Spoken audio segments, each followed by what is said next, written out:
Hi there, I'm Lelia Lewis, and welcome to another edition of New Day, New Beginnings. Now, today's lesson is titled The Best is Yet to Come. So, what are you waiting for? Now, I know many of you have heard that expression before. Oh, yeah, the best is yet to come. And I know many of you are still saying, well, yeah, I'm still waiting. Well, a lot of us are still waiting, but that's okay. You know what?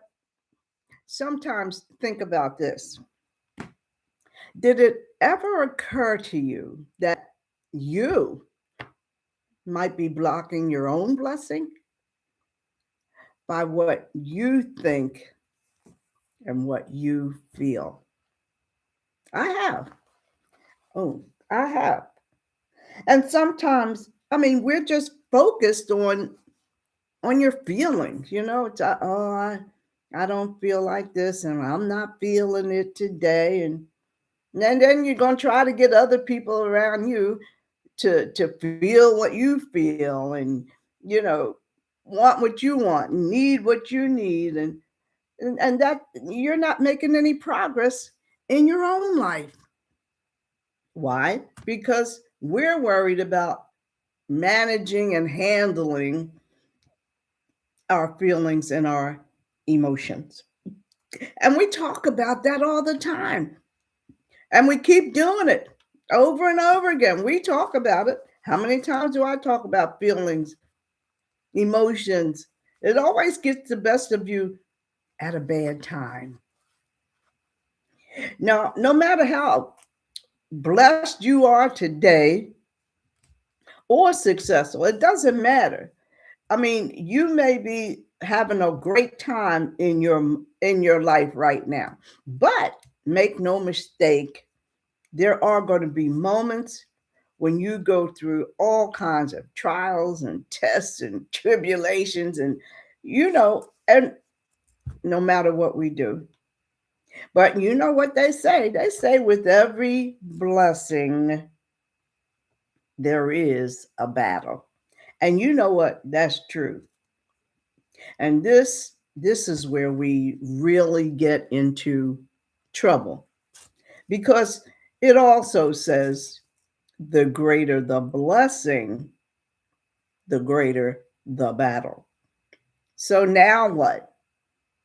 So it doesn't matter how successful you may be today. It doesn't matter how physically fit or healthy. Oh, I'm fit as a fiddle and I feel great. And it doesn't matter how accomplished or knowledgeable or how smart you are. None of that stuff comes into play because at any time you are or can become or have been a victim of attack. And you know why? Because the devil's always busy. He's the one that never sleeps. And we say that all the time. Oh, this happened. Well, the devil's always busy. And that's true. And that is true. And that brings me to our first lesson, the part of our lesson that I want you to pay attention to. Because in Ephesians chapter 6, verse 11, this is Paul telling the Ephesians and us, when you read it, how we have to dress for that battle. Because the devil's always messing with our minds. Now let's read Ephesians chapter 6. Let's just go to verse 11 because right there, he's telling the Ephesians, and right here, it's telling us. It says, put on the whole armor of God that you may be able to stand against the wiles of the devil. The wiles. Wiles. What's that mean? It means the lures. It means the how he thinks he can put a spell on your mind. It means evil tactics. That's what it means. And the level of sometimes the level of the battle you're going through, maybe that's some kind of an indication of the level of blessing we may receive if we put on the armor of God, because that is what enables us to stand. It enables us to stand against whatever comes our way. You ever notice when you're working on something, or you're doing something really good and it's working out oh so well, and then all of a sudden it just seems like everything starts to go wrong. No matter what you do, it's not working. Well, that's the attack. That's the attack. Now we know. Now remember though, if you're under attack, there must be something to gain. Why? Because the devil don't bother nobody who don't have anything good going on, because he don't care about that.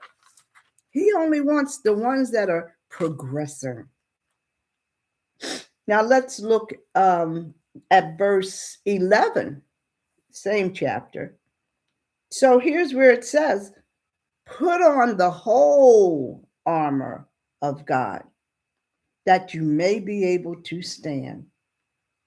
Now look at verse 12. It says, for we wrestle not against flesh and blood. So that means we're not fighting another person. It's not a physical battle, but we're fighting against principalities. We're fighting against the powers, against the rulers of darkness, Satan, the rulers of darkness, and against the spiritual wickedness in high places. Now, principalities, that simply means an order of like of the angels, but these are the dark angels. And it's a jurisdiction, and he's trying to take over your mind.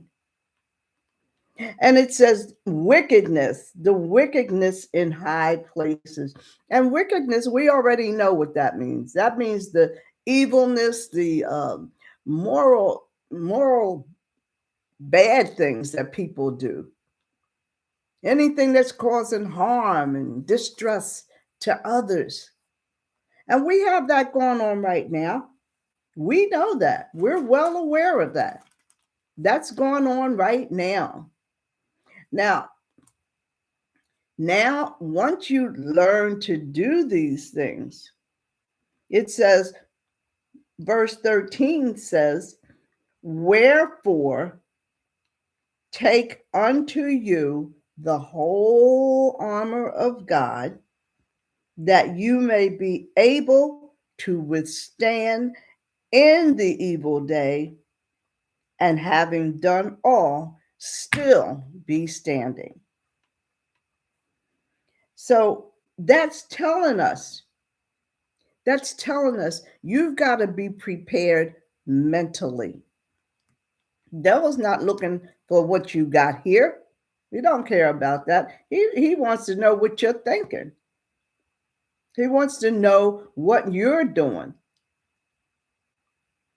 And now so the whole armor of God simply means that if we hold on to what God has given us, you still have things yet to possess. God hasn't given you everything he wants you to have yet. And in order to possess the things to come, your stand has to be what? Your willpower, your strength, your might, your determination. And God can give you these things. But don't ask God to help you stand if you're not willing to stand. You've got to be willing to actually accept what's coming your way, whatever trial it is. Look at verse 16. It says, above all, take the shield of faith, wherewith you shall be able to quench all the fiery darts of the wicked. Now let's stop right there. The shield of faith. That means you're putting it up to block. And what is faith? Faith is belief. Faith is trust. Trust in what God can do. And what is to quench? Well, that simply means to put out. To put out. It says you'll be able to quench, to put out all the fiery darts of the wicked. And verse 17 says, and take the helmet of salvation and the sword of the Spirit, which is the word of God. Take the helmet. That means protecting your head, your thoughts, your mind. It says take the helmet of salvation. And salvation is simply deliverance from any effects of sin. So put on the helmet, protect your head, protect your thoughts, because that's where the devil wants to strike.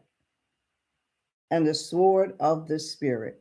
And it tells you right here, and the Spirit, that is the word of God. So now you're clothed from head to toe.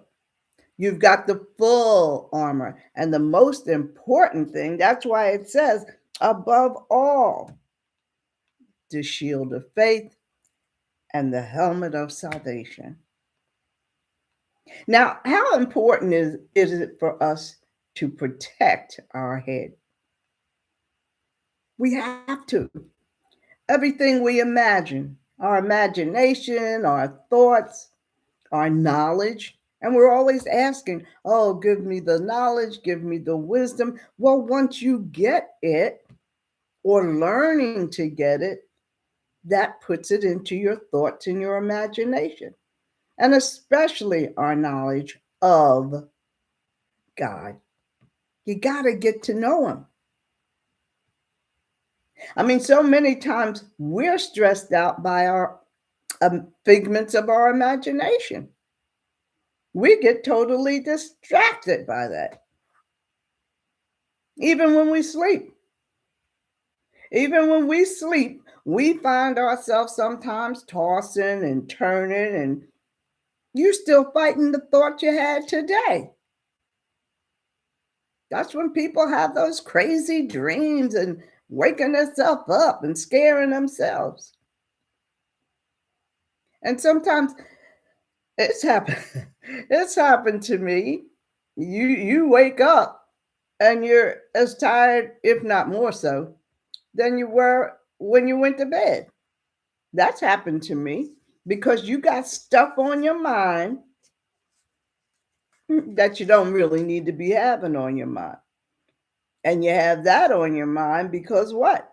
You're following your feelings or your heart. A lot of times we do things following our heart.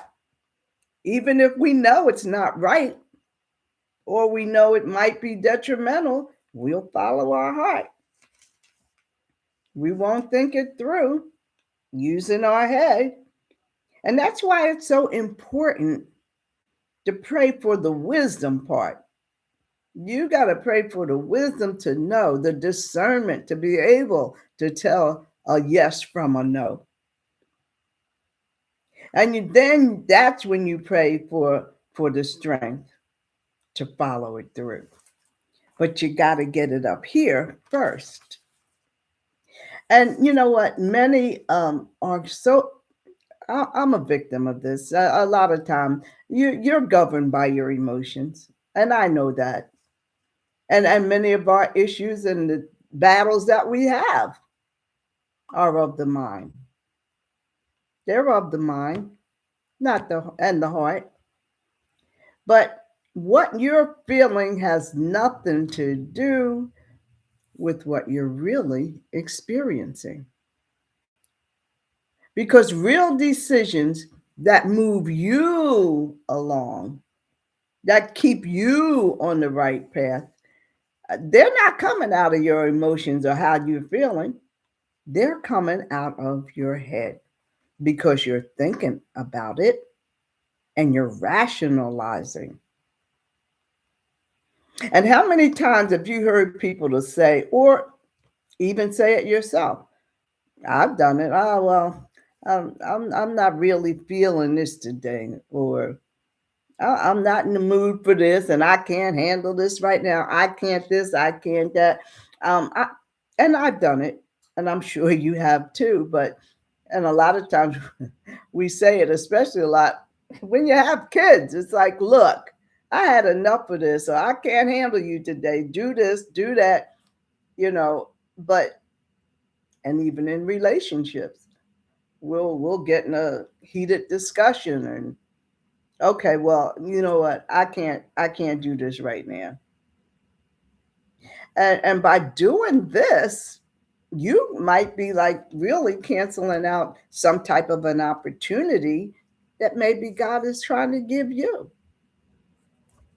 And this may cause you to miss out on something God has given you or has not because of how you feel. So your feelings aren't going to always line up with the facts because we have not separated what we feel from what we know. Now, a lot of times you may do something and you know, well, I don't know, this isn't right, but because I feel this way or because, you go ahead and do it. And it's like, and I know a lot of you out there have to go to work. Now, if your boss comes over and he tells you something, and well, you should have done this, and I need you to do that. He's not criticizing you, he's criticizing your work, but he's not. It's all in his presentation, of course, but it doesn't mean he's criticizing you as an individual, but he's telling you, well, I need you to do this, this, this, and this. So don't get offended or take it personally, as they say, because all he wants you to do is correct the issue and fix it and go on back to work. He don't want to worry about, oh, I hope I didn't hurt. Well, he don't worry about, oh, I hope I didn't hurt her feelings, or I hope he's okay with that. What they say, I hear this a lot too. It's not personal, it's just business. And when you're at work, that's what it is. He's the boss. So, you've got to take all that into consideration. Now, that I heard a lesson about what was their name? Cain and Abel. Remember that? That was way back in the beginning. Cain and Abel. That was in Genesis, Genesis chapter 4, I think I said. Yeah. And that was because Cain, and it says right here, let me just back up a little bit. Because Cain and Abel were brothers, and one was in the field and one was a hunter. And Cain just hated his brother Abel. And he hated him so much that one day they were kind of arguing. And when uh, Abel turned his back, uh, Cain hit hit him over the head, and he killed him. And let's look at verse, what is it? Verse 6. The Lord said unto Cain, why are you so wroth? Wroth. And why is your countenance so low? Now let me see if I can go back and say wroth. Wroth means why is your, where is it at? Verse 6. Why are you so wroth? And he meant in your thinking, why are you so angry? Why are you so highly sensitive to your brother? Why are you having such twisted thoughts about him? And why has thy countenance fallen?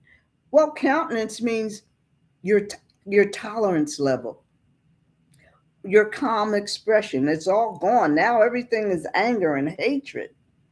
And then he says, and God saw what he did.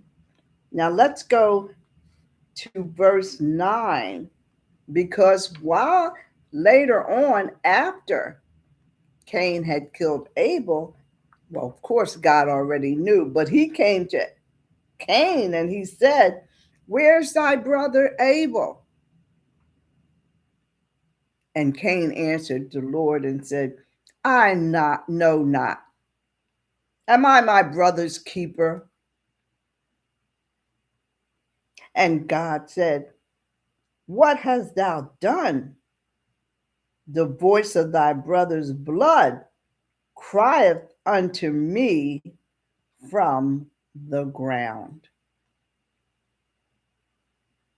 And now thou art cursed from the earth. Because Cain was always the one that was working the fields and all that kind of stuff. He had plenty of food and everything. God made the earth, anything he touched would just grow. But now God's saying, you're going to be cursed from the earth, because now the earth has opened up its mouth to receive your brother's blood, which was from your hand. So now he's putting a curse on Abel. And on Cain. And he was telling him, get yourself together. Because if you fix what you did, I then will bless you. But until you fix it, you'll be cursed. And that was telling him, get your heart out of your head and I will move you in the direction you need. His heart was so filled with hatred and anger, he couldn't even think straight. Now think about that. What is your head filled with? Because that's where you make your decisions. Is that what God's saying to you, maybe? Are you letting your feelings block your own blessing? Now, the devil he's not going to fight us over our feelings. We said that many times, because he's turned around and put all sorts of thoughts and threats and craziness in your head. And it put you in a tailspin. And that makes you take a giant step back. So you've got to learn to forget your feelings, which I need to continue practicing, and focus on the facts. And the point is, don't let the devil keep you confused, keep your mind racing and your emotions are running so high, you can't even think clearly. Stop trying to lead with your heart and your feelings instead of your head. So many times we keep doing the same thing over and over again, and it's not working. How many times let me do it, and then it don't work. But then 2 days later, you come back and do the same thing again, and it doesn't work. And then a week later, you come back and do the same. It's not going to change. It's not going to change. You can't keep doing the same thing over and over. It's not working. Well, how long is it going to take before you realize you need to change? Something got to give here. They call that ineffectiveness. So it's just a thing that you're comfortable with, but you got to break that habit. We got our loyalty all misplaced. We gotta we gotta be loyal to things that we know. I mean, we're loyal to things we don't know. We keep doing it over and over again, um, and it doesn't make sense. So that brings us right back to how we feel. And you've got to have a clear head to receive the blessings from God. Got to have a clear head. And that was like with I remember on John the Baptist. I heard about John when John the Baptist was preaching in the wilderness. His preaching was more effective than the priests that were preaching in the temple, because he was feeling God moving him. God shifts us from place to place if we're doing what we need to be doing. And even back in Egypt, back in the slavery time, way back when there were slaves, they wouldn't allow them to read anything. They wouldn't teach them. They would let them learn stuff, but they wouldn't let them learn to read, because that was forbidden back then, because it would get in your head. And if you can get it in your head, you can think about how to do it for real. So when you start using your head, then things will start to shift. But it's important to learn how to keep a level head in the time of a battle. And that's when we get all flustered and everything. We've got to learn how to keep a level head. And that's not always easy to do.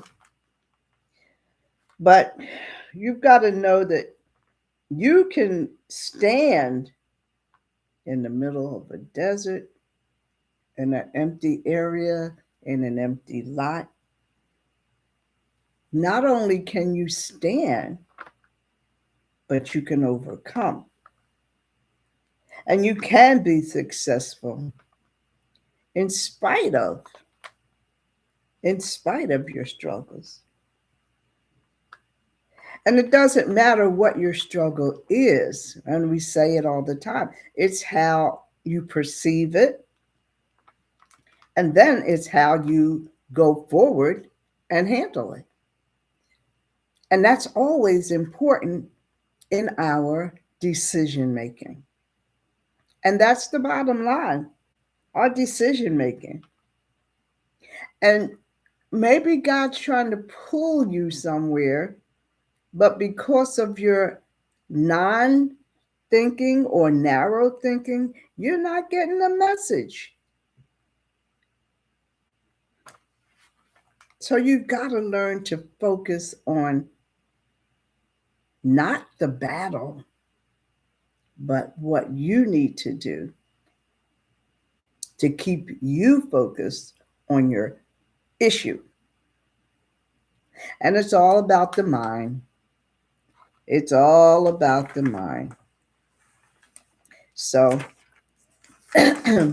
that's why I ask you, what is it that you are waiting for? What's your best to come? What do you think it is? And my closing words for today are: trust and believe, and you will receive, because the best is yet to come. Until next week, I'm Lelia Lewis. Thanks for joining me.